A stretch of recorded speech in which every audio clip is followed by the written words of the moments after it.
Hello, class. Welcome back to school. I'm Miss Long, and I'm your American History teacher this year. To start, I always like to look at the why behind studying history, and these three quotes sum it up very nicely. He who knows only his own generation remains always a child. So I really believe this quote speaks to why we need to look at things that happened in generations past. Another quote, those who cannot remember the past are condemned to repeat it. That means there's so many important things that happen in the past that can help us in the future. And lastly, history is a record of the struggle of the human mind, of the human spirit.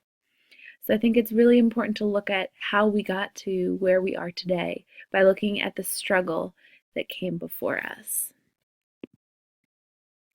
We're going to be talking a lot about symbols and what things mean to us and others in our culture.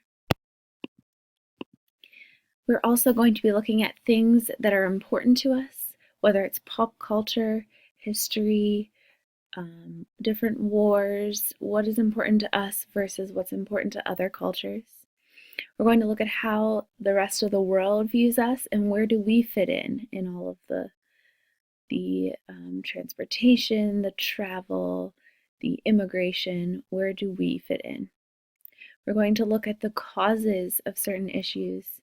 So figuring out why things happened, were there signs, things leading up to different things.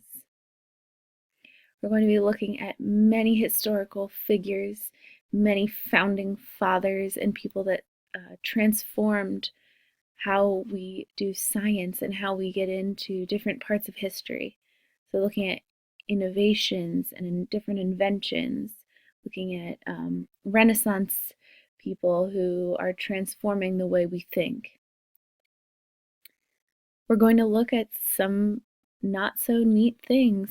So a lot of history is unpleasant, it's ugly, it's a story of mostly common people who are just trying to succeed and make a life for themselves, and there are different circumstances that they have to overcome.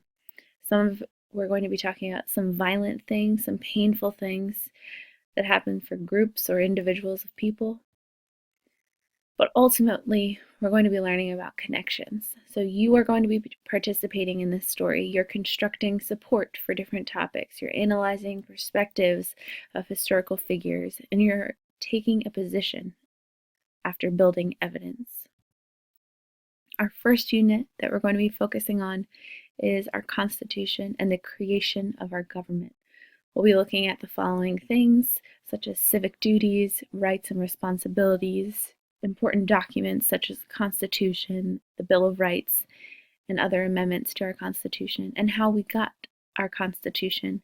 So we'll be looking at the Articles of Confederation and Federalist Papers and other documents. I look forward to a great year, and you will learn more about our upcoming units after we finish our first unit. Good luck!